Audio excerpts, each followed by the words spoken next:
오늘 본문은 남유다를 최종적으로 하나님의 예언에 따라 심판의 도구로 사용되었던 바벨론이 이제는 자신들의 제약으로 인해서 심판받아 최종적으로 멸망할 것을 선언하고 있습니다. 55절을 보면 이는 여호와께서 바벨론을 황폐하게 하사 그 큰 소리를 끊으심이로다. 원수는 많은 물같이 그 파도가 사나우며 그 물결은 요란한 소리를 내는도다. 오늘 본문의 54절과 55절을 보면 콜이라고 하는 소리라는 단어가 3번 등장합니다. 첫 번째는 파멸의 소리는 바벨론의 침략자들에 의해서 짓밟히는 고통 가운데 내뱉는 울부짖는 소리입니다. 그리고 두 번째는 55절 시작을 보면 큰 소리로 그들은 남유다를 심판하는 도구로 사용되어질 때 그들은 하나님의 뜻에 따라 강대국이 되었습니다. 하나님의 백성을 심판하기 위해서 승승장구했던 시절들을 그들은 자신들이 성취했다는 교만의 소리를 의미합니다. 그리고 세 번째 소리는 55절 마지막 부분의 요란한 소리입니다. 당시 바벨론을 멸망시키기 위해서 달려오는 바사와 메대 연합국의 군사들이 바라는 요란한 진격의 소리입니다.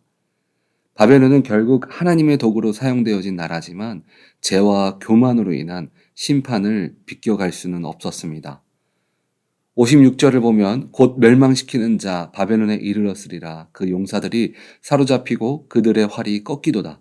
여호와는 보복의 하나님이시니 반드시 보응하시리로다. 마지막 부분을 보면 하나님은 철저하게 보복하시는 하나님이라고 말하고 있습니다.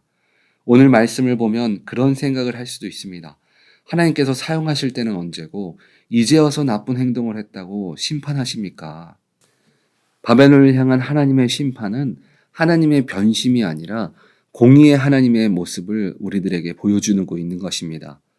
내가 어느 때는 믿음이 있어서 주님과 동행했을지라도 잘못된 것 앞에서는 정확하게 심판하심을 말씀해주고 있는 것입니다.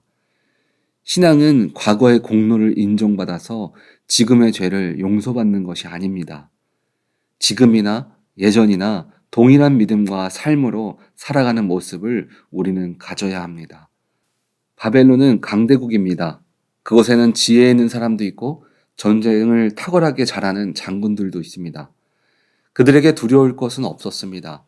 그러나 하나님은 그런 바벨론에게 이렇게 예언하고 있습니다. 57절은 능력 있는 자들이 다 잠들어서 깨어나지 못할 것이라고 말하면서 지도자들의 완전한 몰락을 전하고 있습니다. 58절을 보면 만군의 여호와께서 이와 같이 말씀하시니라. 바벨론의 성벽은 회파되었고 그 높은 문들은 불에 탈 것이며 백성들의 수고는 헛될 것이며 민족들의 수고는 불탈 것인즉 그들이 쇠잔하리라. 이 모습은 이스라엘 백성들이 예루살렘 성전에 있기 때문에 자신의 삶은 하나도 주님께 보시기에 좋은 삶을 살지 않았지만 우리는 하나님이 있으니까 안전하다라고 생각하는 것과 동일한 모습처럼 생각할 수 있습니다. 마치 우리가 세상을 살아가면서 믿음이 조금 연약해서 물질이 많은데 내가 지금 어디 위치에 있는데 설마 이건 절대 그렇게 될 수가 없어 라고 생각하는 인간적 확신을 주님은 무너뜨리십니다. 왜냐하면 자신들을 도구로 사용하셨던 하나님이 이 세상의 주인임을 보여주기 위함입니다. 하나님은 이것을 사람들의 말로 끝나게 하지 않으셨습니다. 60절을 보면 예레미야가 바벨론에 닥칠 모든 재난, 곧 바벨론에 대하여 기록한 이 모든 말씀을 한 책에 기록하고 이 모든 것들이 지나가는 말이 아니라 하나님의 예언으로 이루어질 것을 확실하게 보여주기 위해서 예언서를 작성하게 하셨습니다. 예언이 이루어지는 것은 마치 우리들에게 주님의 기도의 응답처럼 말씀해 주는 것들이 실제로 나타나는 모습과 같습니다. 오늘 본문은 비록 심판에 대한 예언이 실제로 바벨론에게 드러나는 모습들을 보여주었지만 이 말씀은 우리의 기도를 들으시고 응답하시는 하나님의 일하시는 모습도 우리는 발견할 수 있습니다. 신앙생활 가운데 많은 사람들이 기도를 합니다. 우리의 기도를 통해서 때로는 우리가 알 때도 있고 때로는 하나님의 뜻을 알지 못하고 그 상황 가운데 하나님이 일하실 때가 있습니다. 그러나 기도하면서 우리는 늘 기대합니다. 하나님이 어떻게 일하실까? 어떻게 응답하실까? 생각하고 또 생각합니다. 오늘 본문을 보니까 하나님의 응답은 첫 번째, 하나님의 일하심을 알게 하십니다. 61절을 보면 바벨론에게는 하나님의 일하심을 예언책을 통해서 기록되어짐으로 우리에게 하나님의 뜻을 알게 하셨습니다. 하나님께서는 우리들에게 말씀을 통해서 또 주님의 마음을 우리가 알 수 있게 만들어 주십니다. 우리가 기도하는 것들에 대해서 우리가 묵상하는 말씀 속에서 아니면 우리가 알고 있는 말씀을 통해서 우리를 깨닫게 해주십니다. 아는 것이 힘이다 라는 말이 있습니다. 하나님의 응답이 마치 모세 때처럼 시내산에 불이 떨어지고 우리 마음에 주님이 확성기로 말씀해 주시는 것처럼 주님이 말씀을 전해주는 것이 아닙니다. 우선적으로는 말씀을 통해서 우리들에게 말씀을 보여주시기도 하고 여러 환경과 상황 또 우리가 깨달을 수 있는 여러 방법들로 일하여 주십니다. 하나님은 우리가 기도 가운데 있을 때 불안과 염려 속에 두시지 않습니다. 우리가 평안한 마음으로 주님의 일하심을 누릴 수 있도록 만들어 주심을 믿으시기 바랍니다. 기도의 응답 두 번째는 완벽하게 이루어 주십니다. 오늘 본문 62절과 63절을 보면 하나님은 완벽하게 바벨론의 멸망을 처음에는 예언으로 전달하시고 다음에는 책으로 기록하시고 또 낭독하게 하시면서 철저하게 이루어질 것을 선포하고 있습니다.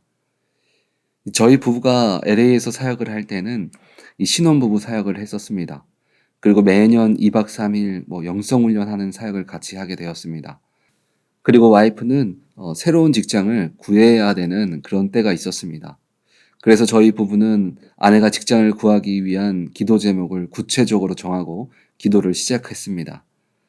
그 기도 제목은 주님의 사역을 가장 우선순위로 할 수 있는 직장을 달라고 기도하는 것이었습니다. 그래서 구체적으로 인컴은 얼마나 주셔야 되고 또 직장의 거리는 또 어느 정도 시간이 들여야 되고 또 일하는 시간을 맞출 수 있는 직장을 위해서 기도하였습니다. 그런데 이런 기도 제목을 갖고 기도하고 있다라고 말하면 사람들은 이렇게 반응합니다. 교회 일 다 하면서 내가 원하는 조건을 어떻게 다 맞출 수 있습니까? 그러면서 조금씩 세상과 타협하다가 결국 그 기도가 이루어지지 않는 경우들이 있습니다. 하지만 하나님은 우리의 중심이 주님의 나라 가운데 두고 기도하기를 원하셨습니다. 그리고 하나님께서는 정말 그 기도대로 정확하게 왔다 갔다 트래픽도 없고 집에서 10분 거리에 위치해 있는 곳을 허락해 주셨습니다. 또 저희에게 딱 맞는 생활할 수 있는 그런 수입을 갖게 하셨고 교회 사역을 위해서 시간 조정까지도 가능할 수 있는 그런 직장을 허락해 주셨습니다. 하나님의 기도의 응답은 어쩌다 내가 기도하는 것들이 이루어지는 것이 아닙니다. 철저하게 작은 것 하나라도 빠짐없이 이루어 주심을 믿으시기 바랍니다. 세상에 살아가면서 그리고 지금 당장 나에게 가장 필요한 것들을 우리는 기도해 나가지만 그것 가운데 가장 중요한 것은 기도의 우선순위가 주님이 되어야 한다는 것입니다.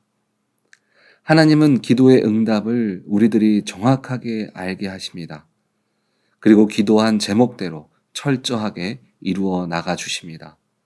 그러면 우리는 그 이루어 주시는 하나님 가운데 우리들이 행해 나가야 할 것들은 무엇이 있을까요? 우리는 하나님이 일하실 수 있도록 기도로 준비해 나가야 합니다. 하나님이 알아서 내 형편을 아시고 알아서 이루어 주시게 두는 것이 아닙니다. 우리는 기도로 구할 때 하나님께서 당연히 아시고 이루어 주실 것들을 행해 나가 주시는 것입니다. 물론 주님은 다 알고 계시지만 우리의 중심이 주님께 있음을 기도를 통해서 확인시켜 드려야 합니다. 그리고 우리는 이루어 주실 것을 확신하는 믿음을 가져야 합니다. 내가 원하는 방법이 아닐 수도 있습니다. 그러나 주님은 반드시 어떤 모양이라도 최고의 것으로 채워주심을 믿으시기 바랍니다. 그러면 주님은 우리의 기도를 들으시고 응답하십니다. 우리 오렌지 한인교회 성도님들은 기도하는 모든 것들이 우리의 마음의 중심이 늘 주님께로 향함을 통해서 주님이 이루어 주실 것을 말씀해 주시며 완벽하게 이루어 주시는 기도의 응답을 모두 누리시기를 주님의 이름으로 축원드립니다. 아멘.